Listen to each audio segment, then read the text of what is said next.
Et bonjour à tous, voilà on se retrouve, on est non loin du temple d'Athéna qu'on va pouvoir découvrir juste après.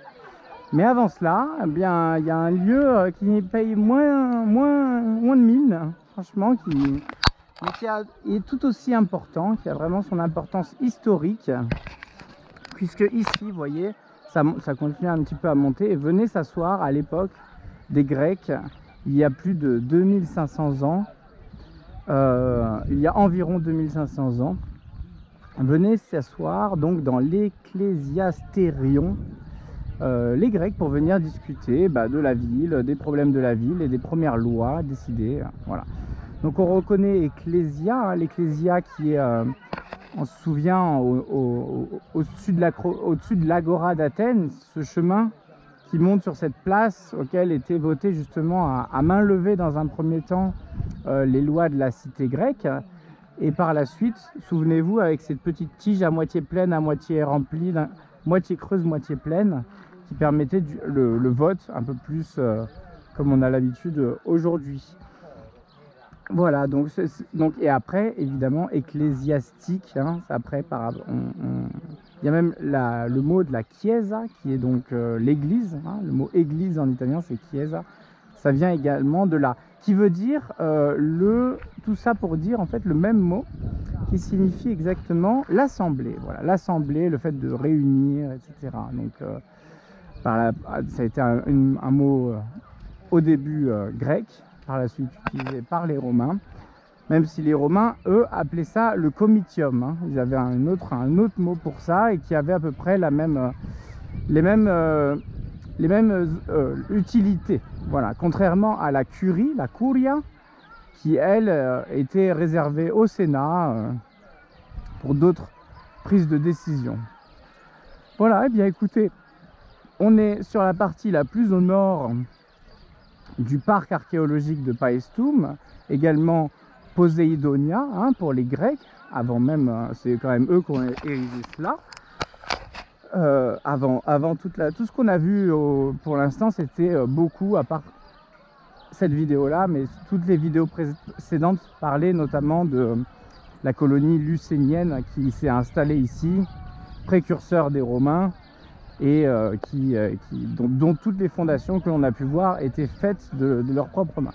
Là, on va parler de choses encore plus antiques, encore plus vieilles. On revient encore quelques 500 ans en arrière. On est dans entre moins 900, moins 700, moins 400 pour les choses qui ont été construites par la suite, notamment celui-ci, hein, puisque je crois que le temple d'Athéna est le plus récent des trois. Et qui est clairement le temple d'Athéna. On ne parle pas de Minerve, là pour le coup on parle qui est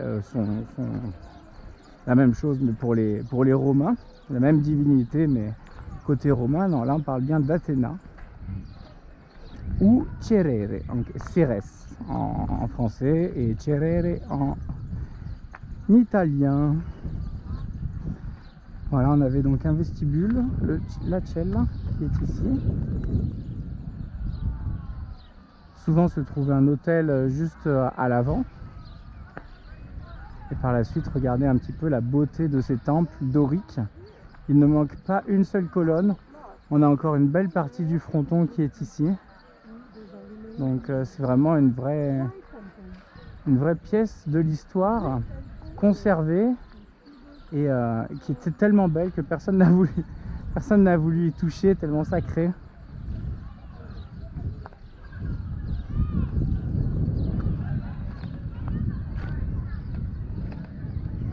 Voilà, alors les panneaux parlent beaucoup de choses structurelles, au niveau architectural.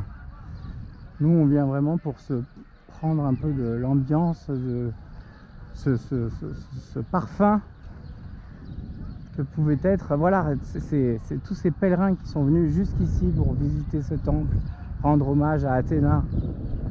Et regardez là tout le champ comme ça, c'est incroyable. On est vraiment dans un endroit mythique et je suis ravi de vous le partager enfin, ça me fait plaisir. Vous voyez là, au début je vous avais montré les maisons, il y avait les herbes hautes, là ils ont tout taillé, donc on peut voir un petit peu la taille, hein, la superficie de cet endroit. C'était immense, c'était une vraie ville. toutes bien carrées en plus. Voilà, là c'est un endroit que j'aime particulièrement, c'est les oliviers du temple d'Athéna. Avec cette fois-ci là l'entrée, puisque j'imagine la vue sur la mer c'était plutôt de ce côté-là. Ouais, c'est majestueux. Olivier, symbole de la déesse, évidemment, symbole de paix également.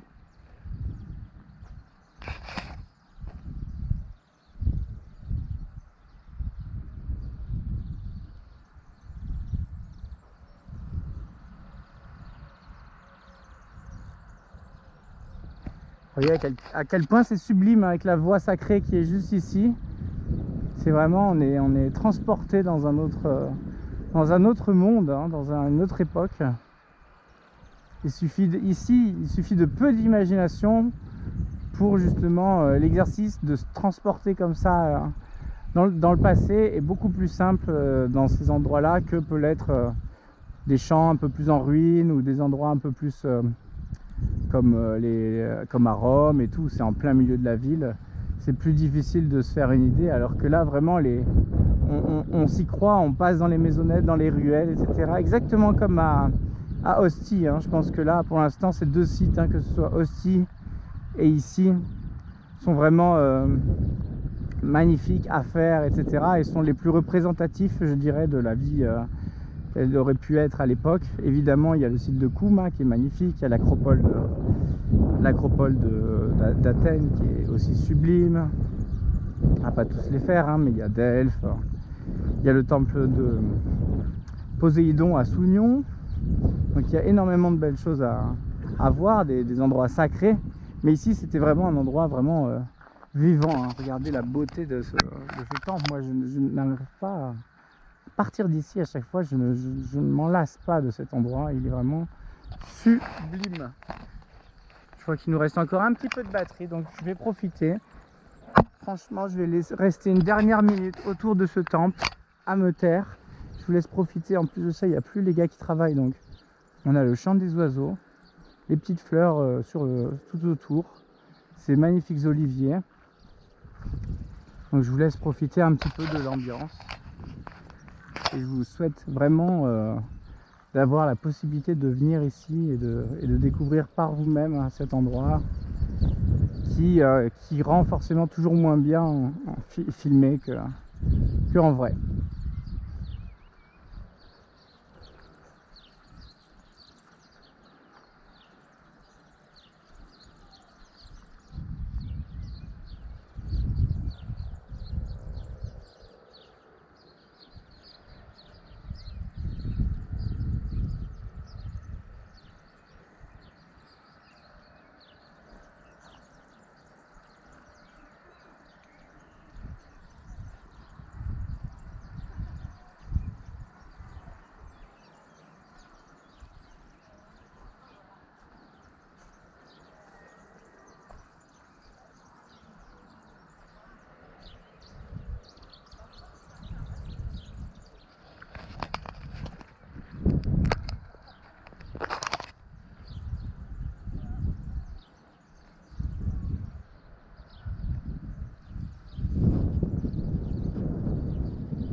and some geometry like stairs, circles,